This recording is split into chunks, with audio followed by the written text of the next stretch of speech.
Oi família, tudo bem com vocês? Hoje eu vim aqui falar um pouquinho mais sobre a minha viagem para a Índia. Muitos de vocês me pediram nos comentários, no meu Instagram, Tati, fala mais sobre a sua viagem para a Índia, porque eu falei várias coisas sobre isso nos meus vídeos sobre o meu despertar espiritual, que eu vou deixar até o link aqui para vocês acessarem. Mas nesse vídeo aqui, fica até o final, que eu vou falar um pouquinho mais profundo como foi essa minha viagem, esse meu processo de despertar, que assim foi um grande divisor de águas na minha vida e que aconteceu lá na Índia.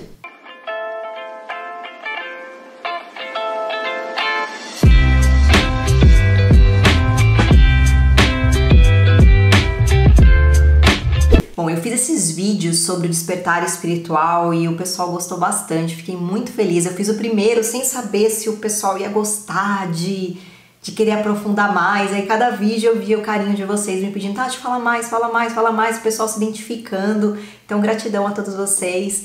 E aí eu recebi muitos pedidos nos comentários, eu tô aos pouquinhos, né, respondendo os comentários e criando os vídeos que vocês estão me pedindo. Então um dos que mais me pediram foi esse sobre a Índia.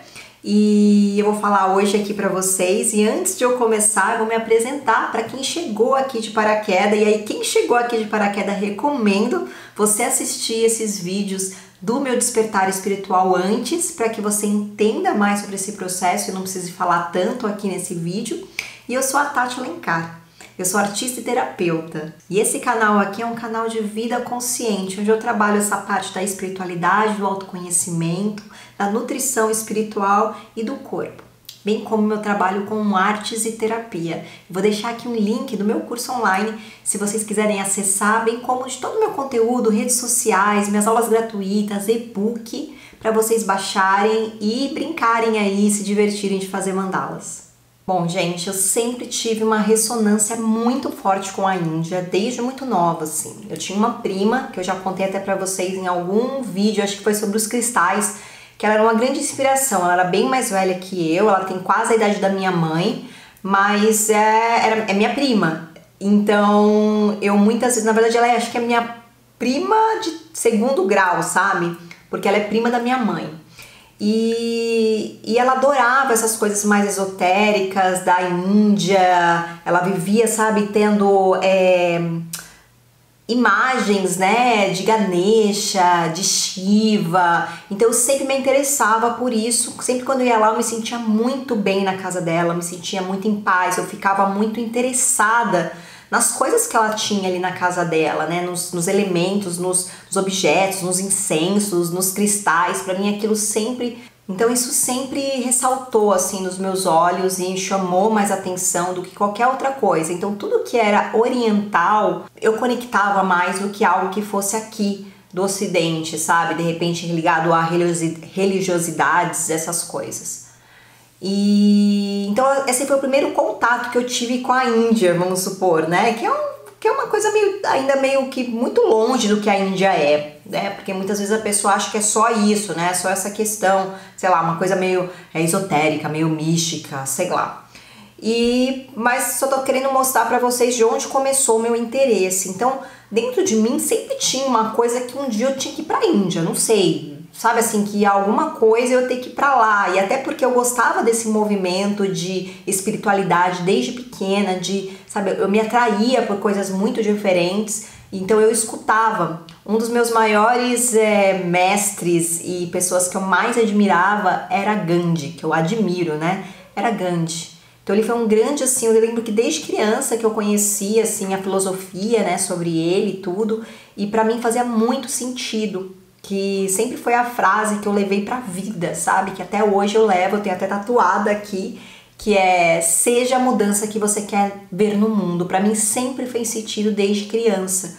Então eu sempre tive uma admiração muito por ele, pela questão da não violência. Então essa coisa com a Índia, né? Porque ele é indiano, né? Morava lá e tudo mais, me fazia com que eu ficasse fascinada por tudo. Mas tirando essa parte, né, que eu quis só trazer um pouquinho de onde começou esse interesse, eu sempre me senti, como eu falei pra vocês em outros vídeos, inclusive vídeos sobre amizades, que eu vou deixar aqui o link pra vocês, são 2 vídeos, eu me sentia muito desencaixada de tudo quanto é tipo de tribo, sabe? Eu não me sentia parte, parece que eu fui encaixada num mundo e numa vida, numa família, sei lá, numa sociedade totalmente fora da minha essência, né?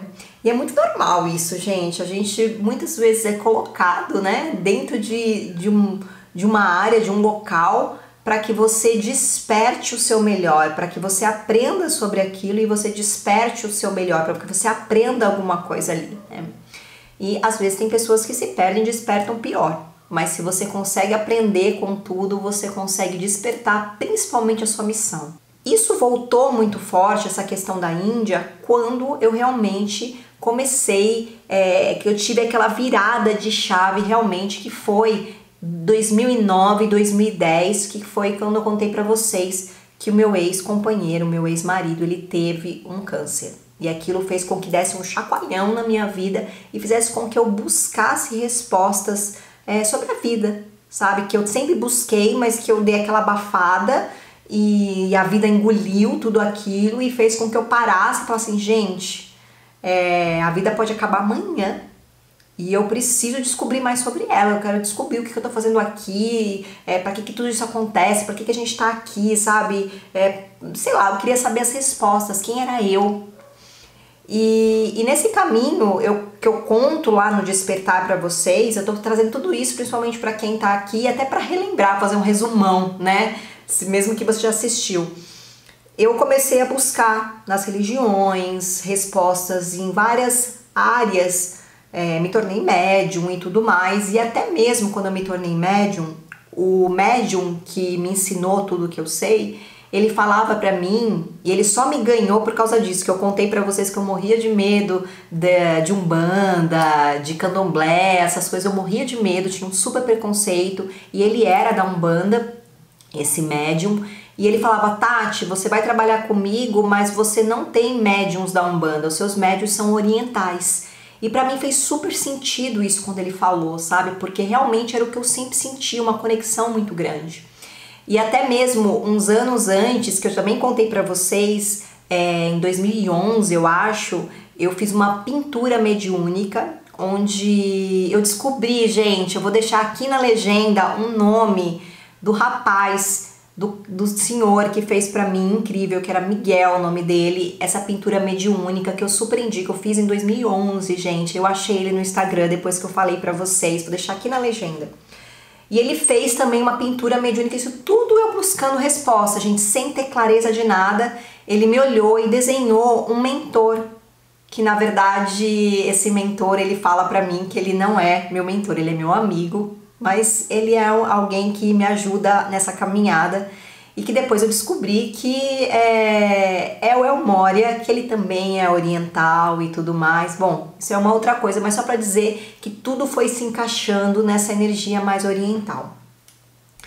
Então, isso me chamava, só que eu não conseguia achar essa tribo, sabe? Pessoas que estavam nessa vibração. Eu cheguei a fazer até um curso de culinária Ayurveda, e era um lugar que era um centro Hare Krishna, alguma coisa assim, mas eu também não me conectei, mesmo que era indiano, eu gostei e tudo, mas tinha uma energia um pouco, sei lá, não tava ressonando, sabe?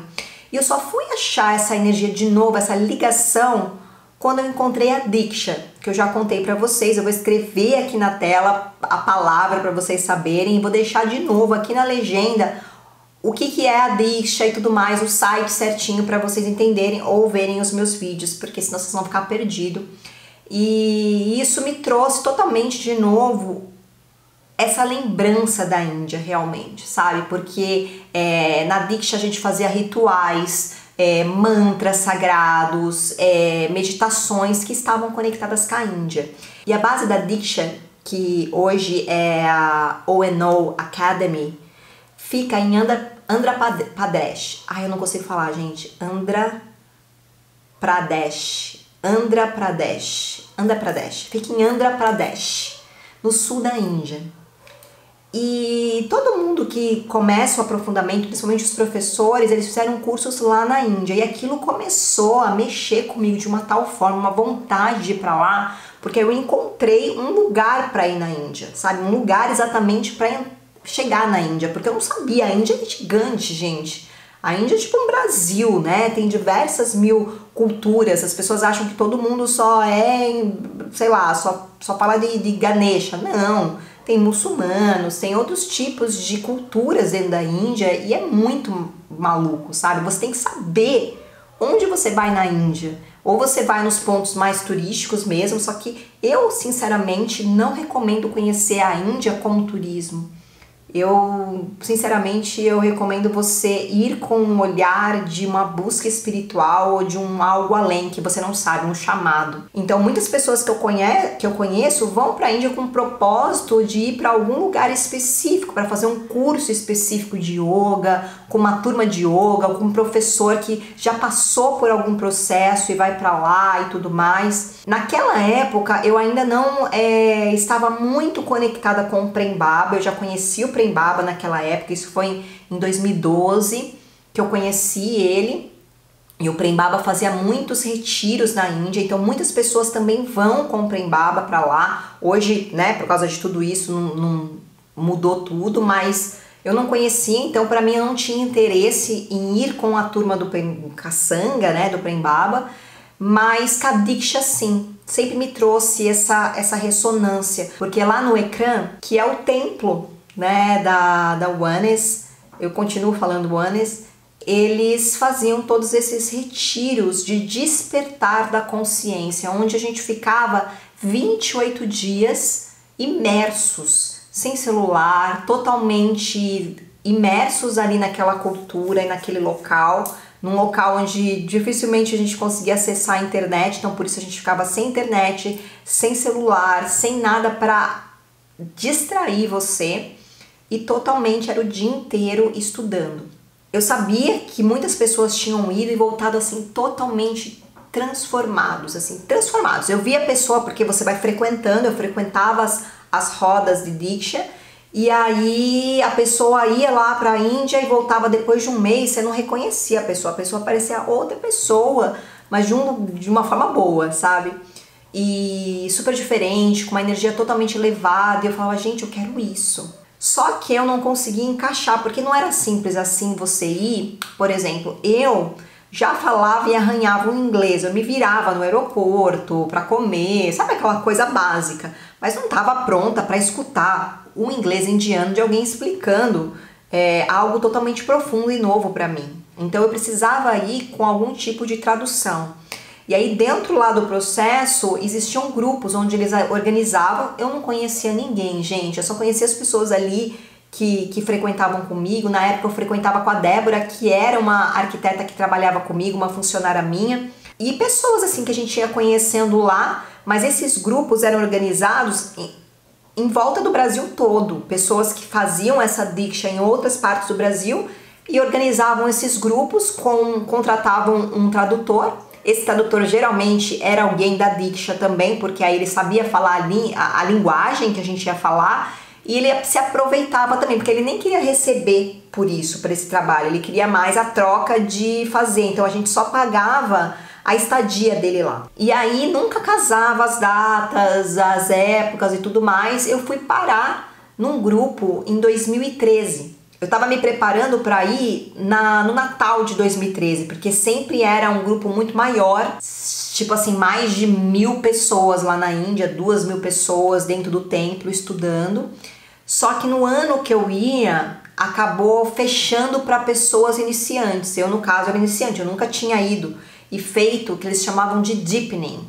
Era um deepening de 28 dias, né? Um aprofundamento de 28 dias, e eu não pude fazer. E aí que eu fiquei desesperada, porque eu tava organizando toda a minha agenda, tudo, na época eu era arquiteta ainda pra ir. Mas aí no fim eu acabei nesse desespero, e outras pessoas que também estavam contando com a ideia de ir no final do ano e era a primeira vez delas, se reuniram. Então tinha gente de São Paulo que eu nunca tinha visto, nunca tinha frequentado os mesmos lugares que eu, gente do Rio de Janeiro, do Nordeste, de várias partes, de Brasília, de várias partes do sul do Brasil, que se juntaram num grupo e falaram, gente, a gente quer ir antes, e não tinha nenhum grupo formado, então a gente se juntou, pessoas estranhas, mas dentro do mesmo movimento, e conseguimos reunir. A gente foi junto, a Alessandra, graças a Alessandra que ela conseguiu juntar todo mundo, e o Ricardo Cury, que muitas pessoas conhecem, já fiz live com ele, muitas pessoas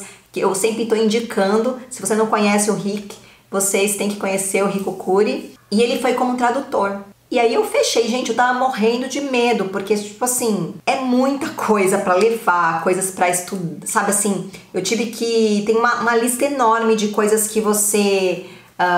por exemplo, vou dar um exemplo, a água lá, a maioria da água lá é contaminada.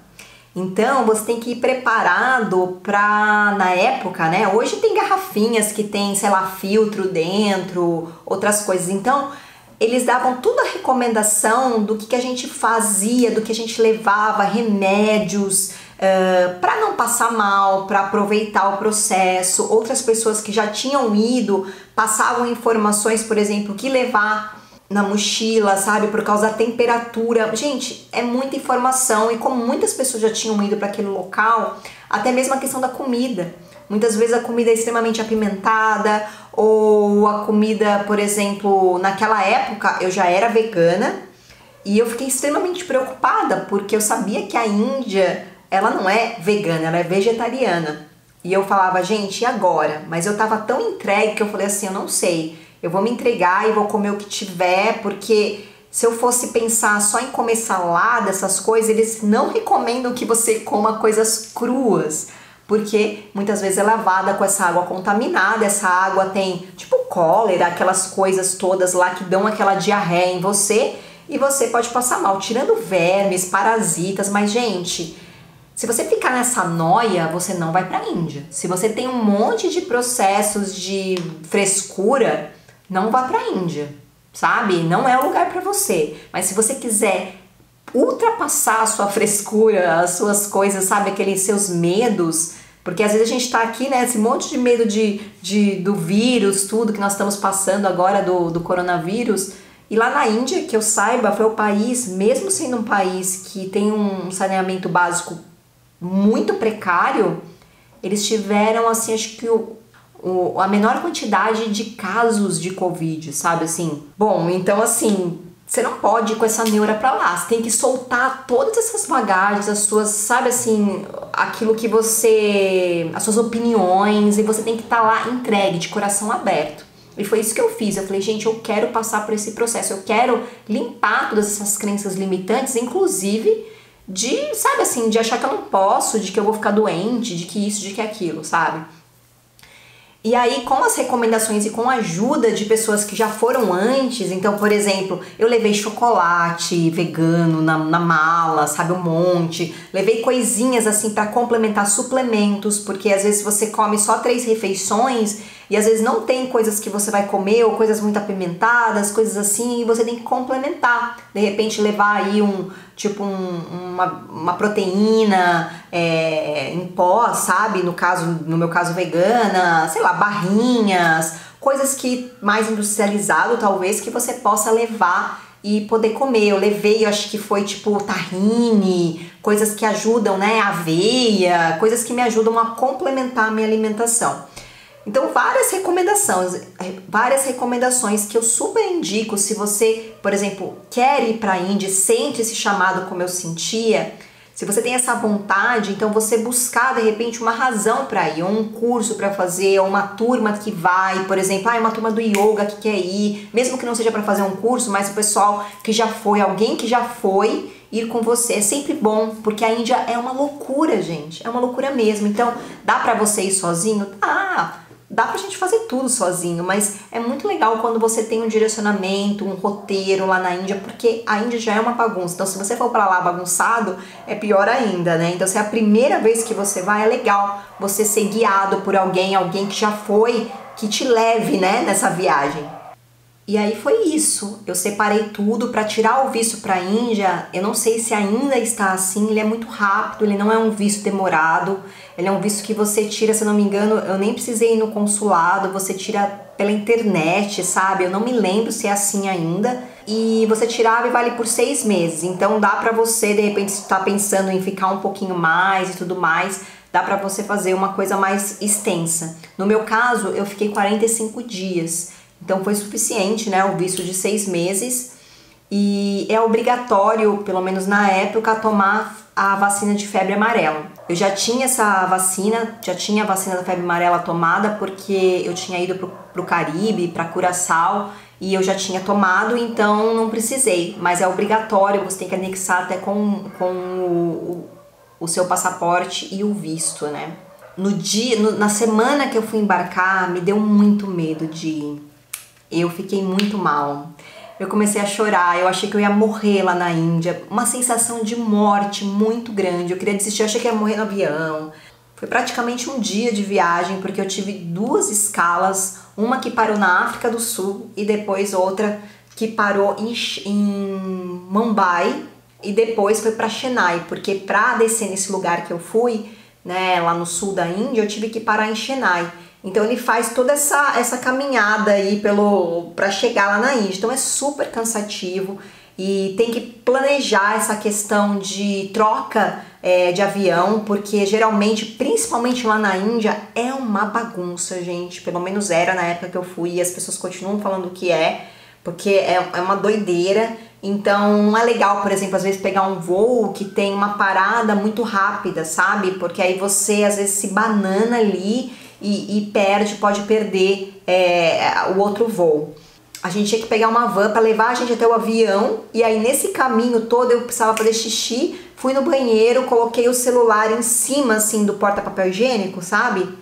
E fui embora. Na hora que eu tava dentro do ônibus para entrar no avião, eu vi que eu tava sem o celular. Eu falei, eu não acredito que eu vou perder o celular na Índia. Eu já tava na Índia, tava em Mumbai. E aí no fim eu voltei com um agente lá do aeroporto, né, uma pessoa que trabalhava lá, que ela falou, não, a gente vai segurar o voo por você. Consegui, eu falei, não vai estar lá meu celular, não vai estar mesmo. Voltei lá e a moça que trabalhava na limpeza do banheiro, ela estava no momento que eu estava no banheiro, e ela, na hora que eu tava chegando perto do banheiro, tava vindo ela correndo, que tava me procurando com o celular na mão. E eu até dei uma caixinha pra ela, porque é difícil, né, a gente ver pessoas honestas, isso deveria ser o básico nosso, mas eu fiquei com bastante medo de né, perder. Imagina, lá na Índia, depois pra se virar, pra achar um celular, pra poder mandar notícias pra minha mãe, pro meu ex-marido na época, pra dizer que eu tava viva, que eu cheguei e tudo mais. Bom, então foi uma super aventura até chegar lá. Tem todo o fuso horário, é claro, e eu cheguei lá também numa outra temperatura, tava mais, eu não me lembro, mas tava mais friozinho. Então eu fiquei praticamente um dia só em Chennai, e a gente aproveitou esse dia, 2 dias, se eu não me engano, que a gente passou para comprar roupas, porque é muito bom nessas cidades maiores. Chennai é uma cidade até meio que rica, assim, da Índia. A gente foi em shoppings para comprar, sabe aquelas calças indianas, roupa pra gente poder bater lá na Índia, sabe? Porque eu digo assim, bater, acho que você entende, né? Uma gíria aqui, paulista.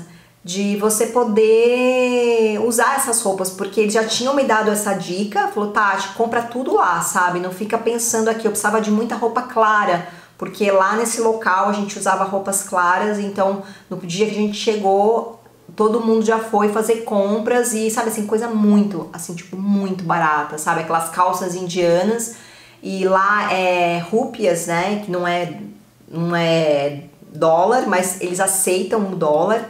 E só que aí quando você leva o dólar em dólar, eles não fazem o câmbio correto, eles sempre cobram a mais. Então, uma dica legal para ir para a Índia é você já trocar o dinheiro em rúpias, para você não ter esse problema de né, do pessoal levar o seu dinheiro.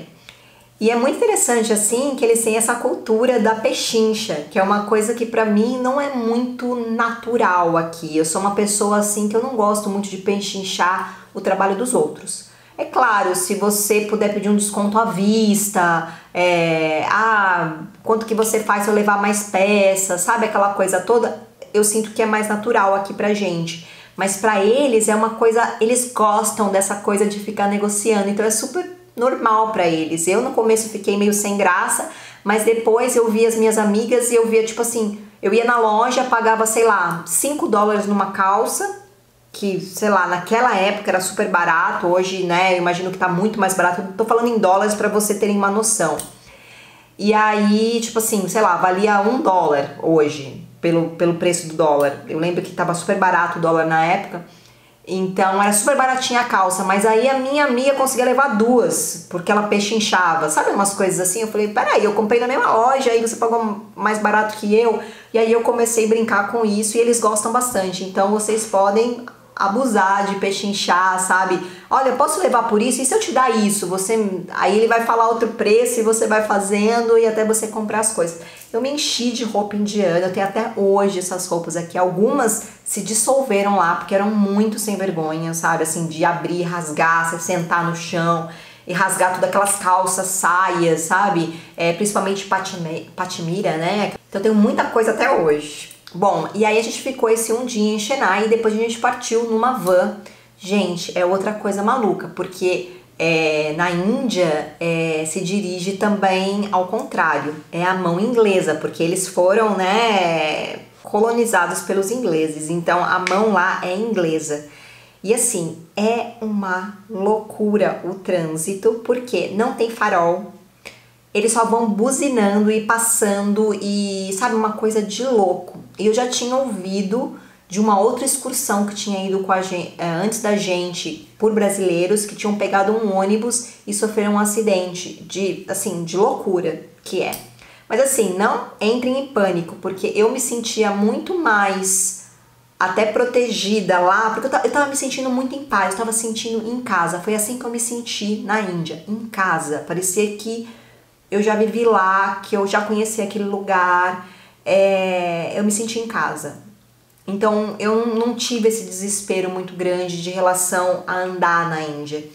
Mas eu achava engraçado, porque eu via que mesmo eles, sabe, sendo, tipo, sei lá, que nem uns loucos dirigindo, tudo se organizava, sabe? As pessoas não brigavam. Mesmo eles que nem louco dirigindo e buzinando, um entrando na frente da outra, não existia aquela briga que às vezes você vê em trânsitos aqui no Brasil. E a gente desceu para Andhra Pradesh com uma van que a gente alugou para colocar, nós estávamos acho que em 12, 15 pessoas.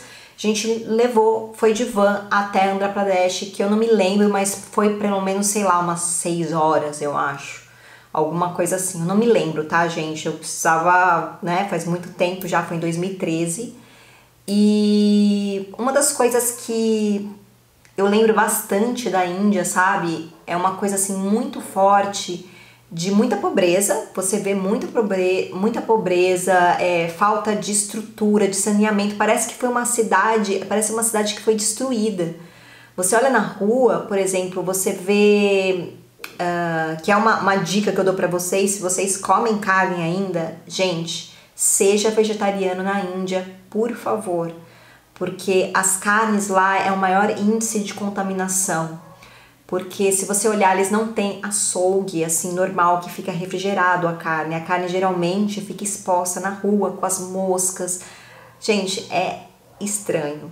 Então, assim, tome esse cuidado. Mesmo se você for em restaurantes, evite de comer qualquer tipo de carne, mesmo que seja peixe, tá? Sempre busque comer mais a refeição vegetariana, porque aí não vai ter erro, você não vai ficar doente por causa disso, né? Por contaminação mais pesada por carne e essas coisas.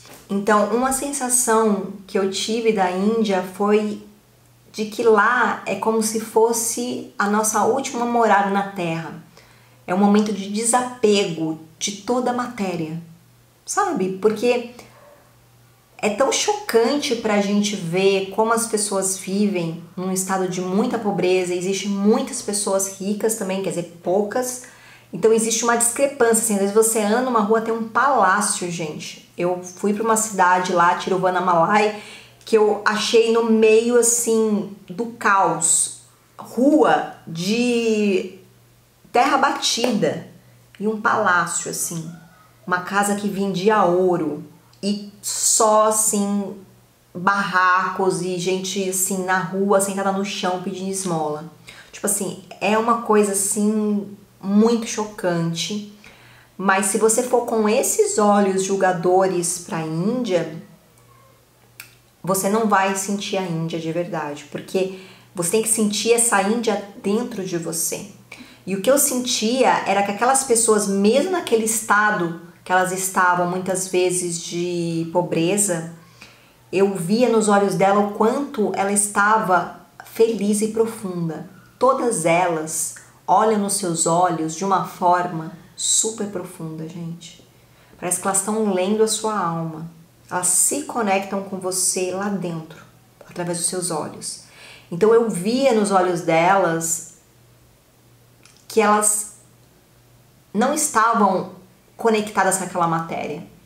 Que elas aceitavam aquele momento que elas estavam vivendo, mas elas estavam completamente presentes.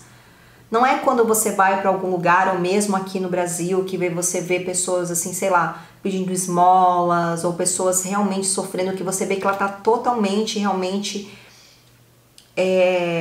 sofrendo por causa da matéria ser escassa. Não sei se você está entendendo, ela está totalmente desconectada, ela está não presente ali. É como se ela não tivesse ali naquele corpo e ela tivesse ali só se arrastando e sobrevivendo. Sabe uma sensação que a pessoa, ela nem tá ali, ela tá só sobrevivendo naquele mundo que ela tá vivendo. Não tô dizendo todos, tá, gente? Não tô generalizando, só tô dizendo para vocês conectarem. Lá, quando uma pessoa vinha me pedir esmola, eu não sentia uma energia que a pessoa ia usar aquilo para se drogar ou para outra coisa de ruim. Eu via que ela aceitava aquela condição dela e ela tinha um estado de certa felicidade dentro dela.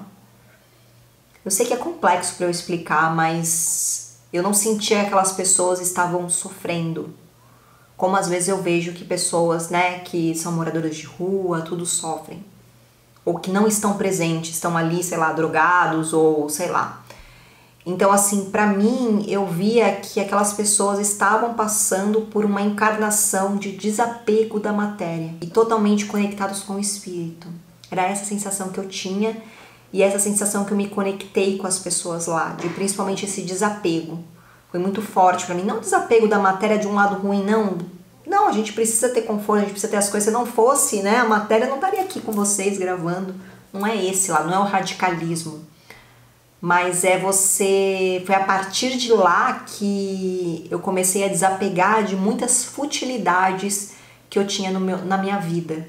De coisas que eu comprava mais, de consumismo desnecessário, sabe? Me fez refletir sobre o que a gente estava fazendo com a vida, né? Consumindo coisas, tendo coisas e não tinha um preenchimento, não tinha essa presença que eles tinham, entende? Porque às vezes a gente quer preencher algo e aquele negócio só te dá um negócio momentâneo, mas, sei lá, né? Você quer um carro melhor, nunca tá satisfeito. Aí quando você tem o carro, aquele carro não preenche porque aquilo não faz parte da sua essência, aquilo é só uma matéria.